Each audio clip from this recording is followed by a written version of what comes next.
Lazy girl jobs. This is a new TikTok trend that is resonating with a lot of younger people.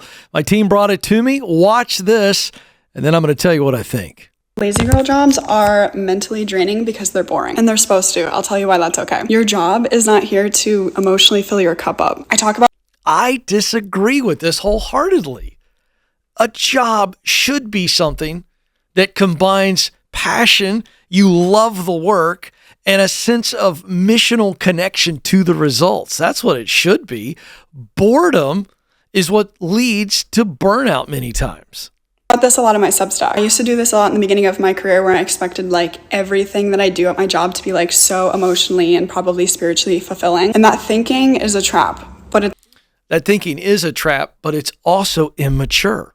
The bottom line is that there are parts of everyone's day, even in a dream job, where it's not fun. You take a professional athlete, maybe an actor. These are lofty careers. I think a lot of people say, oh, that's the dream job because what they do, they play a sport or they play a character on a movie. But if you've ever watched some of these interviews in depth, the practice, the physical training, the injuries, the physical therapy, the things that they have to do that are not on the court or on the field with all of the fans and all of the glory. Same thing with acting.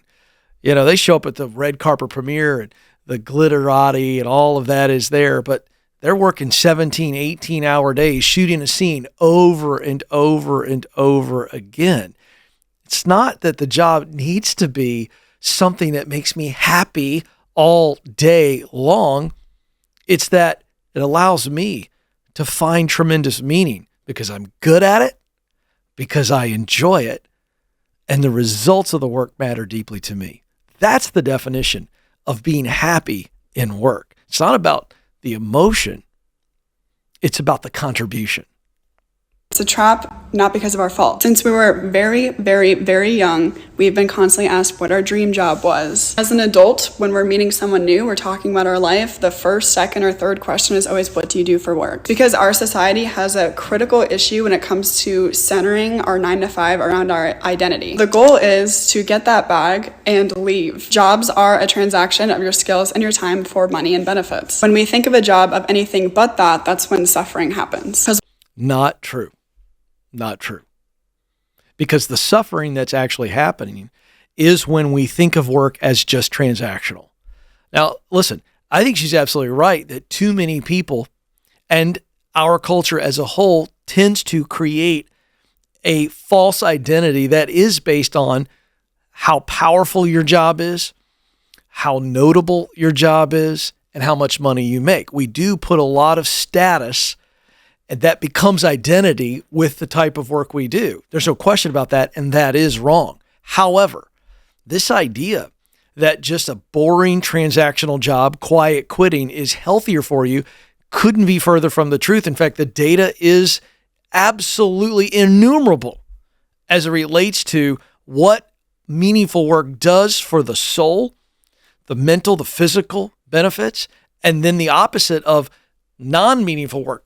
Boring, soul-sucking work is a form of suffering because when you don't do work that matters to you, it has no meaning to you, and then you begin to question whether or not you have meaning.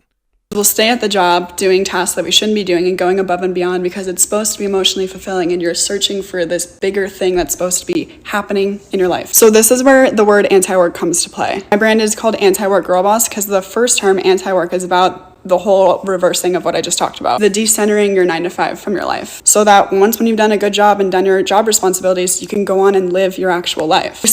Okay, I work very, very hard and I have traditional office hours, but I also have no problem separating the work that I do from the life that I live when I go home. You can talk to my team. I don't do emails at night. I don't email people on the weekend. I spend time with my family and my friends. I have a lot of hobbies, and it's what allows me to refill so that when I come back to work in the morning, I can pour myself back out. This notion right here is saying that the only way I can separate work and have life balance is to do something that is boring and to do it to the least amount possible. What's enough that I don't get fired? Again, the very thing they're trying to avoid. they are creating. This is a recipe for misery, and more scary, a recipe for resentment. To get to the end of your life and to look back and say, I was a quiet quitter, I just did the bare minimum to get by. This is a slippery slope. Saw this huge shift, like probably in the 90s, maybe in the 80s, I don't know, about this whole idea of like we're a family, talking about coworkers and teams. Then in the tech company, we can look at big tech companies like Google. They created these giant headquarters where you could like hang out together and play together and eat together and take naps together. Companies profit off of you staying in the job to find your happiness. You don't. You're wasting your time when you could have been spending it elsewhere. How you want to spend this extra time on somebody understand this is completely up to you. Obviously, I was more of like a side hustle person, which made me become a full-time content creator. But you need to find whatever is your true happiness. Whether it's engaging in your friend life, starting a family, picking up specific hobbies, traveling. That's what's available to you with a lazy girl job mentality. Not wrong. Again, this young lady is saying, I find joy in content creating. Then she goes through the list of things that are all outside of the workplace. She's trying to have her cake and eat it too. She likes full-time content creating. She just likes doing it for herself. So see, this is work related, but it's also environment related. And yet spouting off here and telling a lot of people who will listen to this and believe that, you know what, I just need a lazy girl job. I need a quiet quitting job and I'm going to live my life over here. But wait a second. How are you going to support yourself? What are you going to do in all that time when you're bored out of your mind? You think that's good for your mental health? Ask your doctor. I'm no doctor. Ask them. doing the thing which companies want you to do, which is like attaching your entire self-worth around your job and all of your time and all of your energy, waiting for that next annual review from your boss to understand if you're doing a good job or not, and you can finally breathe. That's just not. I got to tell you, I don't need an annual review for a boss to tell me if I'm doing a good job, and you don't either. This is nonsense. This is victim mentality. This is, I'm a victim, you're a victim, we're all victims, we're stuck in the matrix, and we can't do anything about it. So let's just get a really boring job where we don't have to put any effort forward at all and just make it to happy hour. I'm depressed. Living. For me, it took me to get a concussion to figure this stuff out, and I don't want you to have to wait until some type of life-changing event to come to this conclusion. Put a helmet on then. What does the concussion have to do with this? I don't get it at all. She got a concussion, so she had to rethink work in general. I'm not buying it. Let's get real about the anti-work movement. It's not this reaction that is honorable, a reaction to bad bosses who have hurt people, who have held people back. I acknowledge that. That's a fact. It's an excuse to do less and ask for more.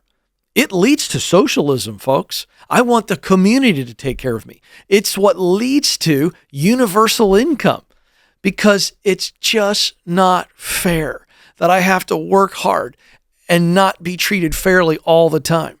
It is victim thinking, and it always removes the responsibility that I have, that you have, to say, you know what?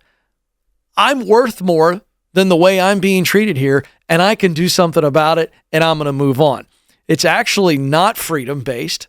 It's not honor-based. It's victim-based, and it's all about retreating. It's a terrible movement, and it's going to create despair and resentment for millions of people.